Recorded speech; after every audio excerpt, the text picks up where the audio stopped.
سنت اور بدعت کے نقصانات اور اس کے خطرات کے حوالے سے گفتگو کر رہے ہیں اور موضوعات کو تلاش کر رہے ہیں۔ حرام اور حلال، کیا چیز حرام ہے اور کیا چیز حلال ہے، جائز ہے، یہ اختیار ہم نے کل گفتگو کی تھی، اس پہ بات کی تھی کہ یہ اختیار اللہ تعالی کا ہے، اور جو لوگ بدعت ایجاد کرتے ہیں وہ گویا یہ اختیار اپنے ہاتھوں میں لے لیتے ہیں۔ اللہ تعالیٰ نے اس حوالے سے سابقہ ایک قوم کا یا سابقہ قوموں کا کہہ لیں افراد کا ذکر کرتے ہوئے یہ فرمایا ہے کہ اتخذوا احبارهم ورهبانهم اربابا من دون اللہ، کہ ان لوگوں نے اپنے علماء کو، اپنے درویشوں کو اللہ کے بجائے اپنا رب بنا لیا ہے۔ تو رب بنانے والی بات اللہ تعالی کی طرف سے کہی جا رہی ہے کہ یہ لوگ، انہوں نے ان لوگوں کو، اپنے علماء کو اور اپنے درویشوں کو میرے علاوہ یا مجھے چھوڑ کے اپنا رب بنا لیا ہے۔ تو اللہ تعالیٰ نے تو حکم دیا ہے کہ بس میری ہی عبادت کی جائے، میں تمہارا معبود ہوں، کسی اور کی بندگی تمہیں نہیں کرنا۔ لیکن جو لوگ حلال اور حرام کے فیصلے کرتے ہیں وہ یہ اللہ کا اختیار چونکہ اپنے ہاتھ میں لے لیتے ہیں، گویا کہ پھر وہ اپنے رب ہونے کا دعویٰ کر دیتے ہیں۔ لفظاً زبان سے نہ کہیں لیکن کام کے اعتبار سے وہ اس منصب پر اپنے آپ کو فائز کر لیتے ہیں، جو منصب صرف اور صرف اللہ تعالی ہی کا منصب ہے۔ اس لیے اللہ تعالیٰ نے اس آیت میں یہ ہمیں حکم دیا، بتا دیا کہ سابقہ قوموں نے یہ کیا تھا، تم اس سے بچ کے رہنا۔ ان لوگوں نے اپنے علماء اور درویشوں کو اللہ کے سوا اپنا رب بنا لیا تھا۔ اسی طرح مسیح ابن مریم کو بھی انہوں نے رب بنا لیا، حالانکہ ان کو ایک معبود کے سوا کسی کی بندگی کا حکم نہیں دیا گیا تھا، جس کے سوا کوئی دوسرا عبادت کا مستحق ہے ہی نہیں، پاک ہے وہ ان مشرکانہ باتوں سے جو یہ لوگ کرتے ہیں۔ تو اللہ تعالیٰ نے عیسائیوں کے اس عمل کو شرک قرار دیا ہے۔ یہ اللہ کے قرآن کی آیت ہے، یہ کسی فلسفہ نہیں ہے، کوئی قیاس کے طور پر بات نہیں کی جا رہی۔ اسی حوالے سے نبی کریم صلی اللہ علیہ وسلم نے اللہ تعالیٰ کے اس فرمان کی مزید وضاحت یوں فرمائی ہے کہ ایک صحابی تھے نبی کریم صلی اللہ علیہ وسلم، ان کا نام تھا عدی، کچھ لوگ ادئی پڑھتے ہیں، آج کل کے دور میں ادئی نام مشہور ہے، تو عدی ابن حاتم، حاتم تائی کا نام سب نے سنا ہے نا، بہت فیاض شخص تھا، اس کا بیٹا ادئی ابن حاتم نے، وہ چونکہ نصرانی تھے پہلے، پھر بعد میں انہوں نے اسلام قبول کیا اور صحابی اللہ تعالیٰ نے ان کو صحابی ہونے کا اعزاز دیا، عطا فرمایا۔ انہوں نے نبی کریم صلی اللہ علیہ وسلم سے یہ گزارش کی کہ یا رسول اللہ ذرا بتا دیجئے کہ یہ اللہ تعالیٰ نے یہ فرمایا ہے کہ وہ تو ارباب بنا لیتے ہیں، رب بنا لیتے ہیں، تو ہم نے تو کبھی نہیں دیکھا کسی پادری کو، کسی عالم کو کہ کوئی اس کو کہتے کہ آپ ہمارے رب ہیں۔ تو اللہ کے رسول صلی اللہ علیہ وسلم نے ان کے اس سوال اس کی وضاحت کرتے ہوئے یہ فرمایا تھا کہ بلا انہم حرموا علیہم الحلال واحلوا لهم الحرام فاتبعوہم فذلک عبادتہم ایاہم۔ یہ بات صحیح ہے کہ ان لوگوں نے ان پادریوں، ان مولویوں، ان علماء، ان درویشوں، ان پیروں، ان فلاں فلاں فلاں جو بھی اس طرح کے منصب پر فائز ہو جاتے ہیں، ان کی طرف سے حلال کو حرام اور حرام کو حلال قرار دیے جانے کے بعد اس کو ان کی اتباع کر لی تھی۔ جس چیز کو انہوں نے کہہ دیا کہ یہ حلال ہے، انہوں نے اس کا ٹھیک ہے جی ہم آمنا، جس کو انہوں نے کہہ دیا کہ یہ حرام ہے، انہوں نے اس کو کہا ٹھیک ہے ہم آپ کو فالو کرتے ہیں۔ تو اللہ کے رسول یہ فرما رہے ہیں کہ یہ ان کی عبادت کی جا رہی ہے، ان لوگوں کی عبادت کی جا رہی ہے، تو اللہ تعالیٰ ان کو کہہ رہا ہے کہ یہ ان لوگوں نے اپنے آپ کو رب بنا لیا ہے، اور اللہ کے رسول یہ فرما رہے ہیں کہ جو اپنی طرف سے حلال و حرام کے فیصلے کرتے ہیں اور دوسرے لوگ ان کو مانتے ہیں، تو ماننے والے لوگ ان فیصلہ کرنے والے لوگوں کو ان کی عبادت کر رہے ہیں۔ یہ ہے وہ خطرہ جس کی بنا پر ہم اس موضوع پر تفصیلاً گفتگو کرنا چاہتے ہیں اور کرتے ہوئے آ رہے ہیں، اور انشاءاللہ اگلے حلقوں میں مزید گفتگو بھی کریں گے۔ اس حدیث سے اور اس قرآن پاک کی اس آیت سے بھی ہمارے سامنے یہ موضوع مزید نمایاں ہو کر سامنے آتا ہے کہ اسلام میں عبادت کا ایک خاص مطلب ہے۔ تو اسلام میں عبادت کا مطلب اور مفہوم کیا ہو سکتا ہے، وہ حضرت عدی ابن حاتم طائی کے اس سوال کے جواب میں اللہ کے رسول صلی اللہ علیہ وسلم کی مطلق اطاعت، مکمل طور پہ جو اطاعت ہے اور بندگی، وہ صرف اللہ کی ہے۔ حلال کیا چیز ہے، یہ اختیار صرف اللہ کا ہے۔ حرام کیا چیز ہے، یہ اختیار صرف اللہ تعالی کا ہے۔ اور جائز اور ناجائز کا فیصلہ کرنے والی ذات صرف اللہ تعالی کی ذات ہے۔ جو فرد یہ اختیارات کسی دوسرے فرد کو دے دیتا ہے، وہ گویا اس کی اطاعت کر رہا ہے، اس کی بندگی کر رہا ہے اور اس کو اپنا رب مان رہا ہے۔ تو ہم اللہ کی عبادت کرنے والے ہیں، صرف اللہ ہی کی عبادت کرنے والے ہیں، اللہ کے علاوہ کسی اور کے حکم کو نہیں مان سکتے، جس میں کہ وہ ہمارے لیے کوئی چیز حلال اپنی مرضی سے کر دے، اللہ اور اس کے رسول نے اس کو حرام کیا ہو، یہ اس کو حلال کر دے، یا اللہ کے رسول نے اسے منع فرمایا ہو اور یہ اسے کہے نہیں ٹھیک ہے کوئی بات نہیں، ہو جائے، یہ چل سکتا ہے، چل جائے۔ یہ بڑے بڑے علماء اس میں یہ فیصلے دے چکے ہیں، تو علماء کرام وہ کیا جاہل تھے، وہ کیا یہ تھے، اس لیے جب انہوں نے یہ بات کہہ دی تھی تو آپ مان لیجئے۔ یہ جو انداز اختیار کیا جاتا ہے یہ گمراہی ہے اللہ کے رسول صلی اللہ علیہ وسلم کے بارے میں، ان کے الفاظ میں۔ پھر سامعین، ایک بڑی چال اور ایک بڑا دھوکہ اس بدعت کے حوالے سے کیا جاتا ہے، اور وہ یہ کہ بدعت کے ایک ہیں لغوی معنی، اس کے زبان کے اعتبار سے ڈکشنری کے معنی میں، ڈکشنری میں جو اس کے معنی بیان کیے گئے ہیں، اور ایک ہیں اصطلاحی معنی۔ یہ لوگ اصطلاحاً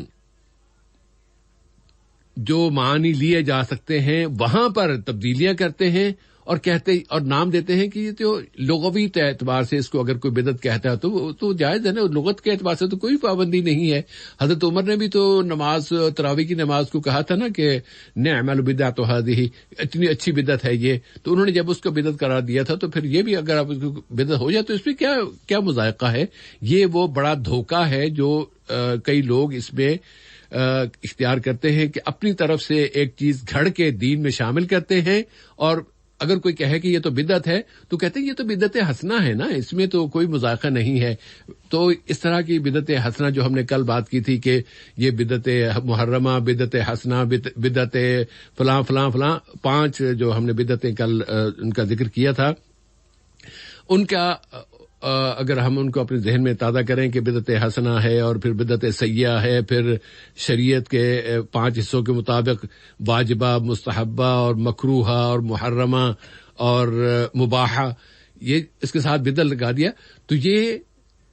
شرعی یا اسلامی احکام کے ساتھ بدعت کا لفظ لگا کر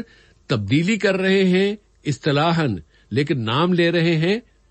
لغت کے اعتبار سے۔ تو یہ ان کی طرف سے دھوکہ ہے، جس کو اللہ کے رسول نے یہ فرمایا ہے کہ کل بدعۃ ضلالہ، کہ ہر بدعت وہ گمراہی ہے۔ یہ ساری کی ساری جو تقسیم کی گئی ہے، جتنی ہم 5 جو تقسیم بتا رہے ہیں، یہ بدعت کے لغوی معنوں کے لحاظ سے تقسیم ہے، لیکن مسئلہ لغت کا نہیں ہے، مسئلہ تو بدعت کے شرعی اصطلاح کا ہے، بدعت کے شرعی مفہوم کا، بدعت کے اصطلاحی مفہوم کا ہے۔ اور جب اسلام میں کوئی نئی چیز گھڑ دی جاتی ہے، اس میں شامل کر دی جاتی ہے، اسے اصطلاحاً وہ بدعت ہوتی ہے جسے اللہ کے رسول نے گمراہی قرار دیا ہے۔ اس سے اپنے آپ کو ہمیں بچا کر رکھنا ہوگا، وگرنہ پھر انجام وہ پھر جس طرح کے دوسری قوموں کا ہوا، تباہ ہونے والی قوموں کا، یہ بھی اسی انجام کو دوچار ہو سکتے ہیں۔ اس حوالے سے امام مالک جو کہ مدینہ طیبہ کے کیا کہتے ہیں امام بھی تھے اور وہاں کے سب سے بڑے عالم دین بھی وہی تھے، سب سے پہلے جو احادیث کا مجموعہ اگر کسی نے جمع کیا تو وہ امام مالک نے ہی کیا تھا، موطا امام مالک کے نام سے جو مشہور ہے۔ امام مالک نے اس حوالے سے ایک ان کے بارے میں یہ بات پتہ چلی ہے، ان کے ایک شاگرد تھے الماجشون صاحب۔ الماجشون وہ بھی ایک فقیہ بھی تھے اور امام مالک کے وہ شاگرد تھے۔ وہ بتاتے ہیں کہ امام مالک نے یعنی میرے استاد نے ان کے استاد نے ان سے یہ کہا کہ جو لوگ اس بدعت کو گھڑتے ہیں، کوئی نئی چیز دین میں شامل کرتے ہیں، داخل کرتے ہیں، وہ دراصل نبی کریم صلی اللہ علیہ وسلم پر یہ الزام لگا رہے ہوتے ہیں کہ اللہ تعالی نے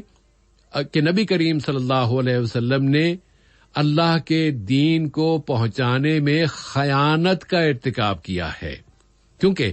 اللہ تعالیٰ تو یہ فرما رہا ہے کہ الیوم اکملت لکم دینکم، کہ آج میں نے تمہارا دین تمہارے لیے مکمل کر دیا ہے، اور یہ لوگ جو اب یہ نیا دین یا نئی باتیں شامل کر رہے ہیں یا بتا رہے ہیں، یہ گویا یہ کہہ رہے ہیں کہ اللہ نے تو مکمل دین بھیجا تھا لیکن نبی صلی اللہ علیہ وسلم نے اس میں خیانت کی، ہمیں نامکمل دین بھیجا، اس لیے وہ ہم اس نامکمل دین کو مکمل کرتے ہوئے یہ باتیں آپ کو بتا رہے ہیں، یہ بھی دین کا حصہ ہیں۔ یہ کتنی بڑی اور بات کتنی دور تک جاتی ہے، امام مالک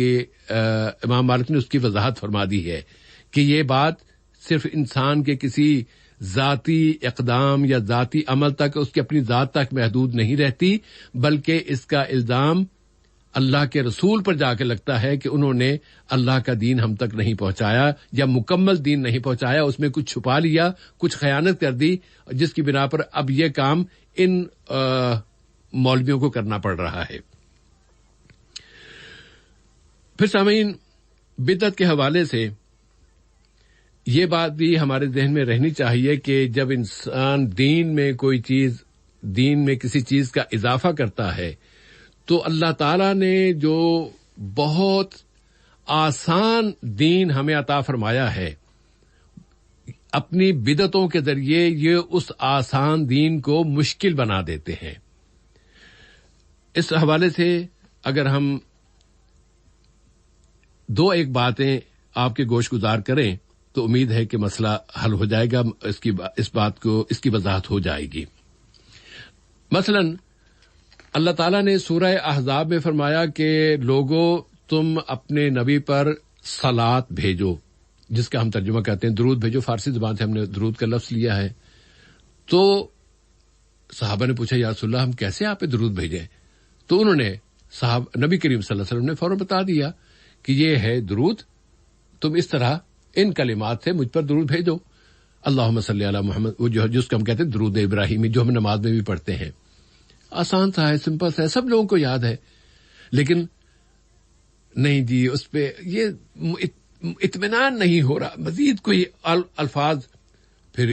نئے نئے درود ایجاد کیے گئے، مشکل الفاظ، لوگوں ان کے معنی بھی سمجھ نہیں آتے، ان کا صحیح تلفظ بھی نہیں آتا کہ یہ پڑھیں گے تو آپ کے یہ درود پڑھیں گے تو اس کے یہ فائدہ ہوگا، یہ درود پڑھیں گے تو یہ فائدہ ہوگا۔ بلکہ آج کل تو افسوسناک بات یہ ہے کہ ایک مسلک اس درود ابراہیمی کو اس کے ساتھ نفرت کا اظہار کر رہا ہے کہ اس میں ان کے مسلک کے مطابق وہ جو ان کا مسلک نبی کریم صلی اللہ علیہ وسلم کو جو مقام و مرتبہ دینا چاہتا ہے، وہ یہ درود ابراہیمی اس کے ساتھ مطابقت نہیں رکھتا، اس لیے وہ اس کے خلاف اس کو ناپسند کر رہے ہیں۔ بہرحال اللہ کے رسول نے بڑے سادہ سے الفاظ میں یہ بتا دیا کہ تم اس طرح مجھ پہ درود بھیجو، لیکن لوگوں نے اپنی طرف سے جب گھڑ گھڑ کے باتیں کی تو اس میں جو الفاظ استعمال کیے وہ بہت مشکل، اس کو دین کو مشکل بنا دیا۔ اللہ تعالیٰ سے دعا مانگنی ہے، اللہ کے رسول صلی اللہ علیہ وسلم نے بے شمار دعائیں بتائی ہیں، سب سے آسان اور سب سے پسندیدہ ترین جو دعا اللہ کے رسول کو تھی وہ تھی ربنا آتنا فی الدنیا حسنۃ وفی الآخرۃ حسنۃ وقنا عذاب النار۔ اب وہ دعا ہاں نہیں وہ تو ہے، وہ تو پتہ ہے، لیکن کوئی اچھی سی دعا جو اس موقع، بھئی اللہ کے رسول کی پسندیدہ ترین دعا یہ ہے، اس میں دین اور دنیا دونوں چیزیں اس میں مانگ لی گئی، دونوں کی بھلائی مانگ لی گئی. اب اس کے بعد پھر کیا باقی رہ جاتا ہے؟ نہیں کوئی اور دعا ہونی چاہیے. پھر لوگوں نے اپنی اپنی دعائیں بنائی اور ایسے ایسے مشکل دعائیں بنائیں کہ ان کو یاد کرنا ایک مصیبت بن جائے. لیکن لوگ ہیں کہ ان کو یاد کر رہے ہوئے ہیں، لیکن جو سمپل اور آسان باتیں اللہ کے رسول نے بتا دی ان کی طرف نہیں جا رہے. تو یہ اس طرح یہ لوگ بدعت کرنے والے یا بدعت ایجاد کرنے والے لوگ دین کو، آسان دین کو جو کہ اللہ نے بنایا، اس کو مزید مشکل بنا رہے ہیں. اس موضوع پر اگلی باتیں پھر اگلے حلقوں میں انشاءاللہ. آج 2 منٹ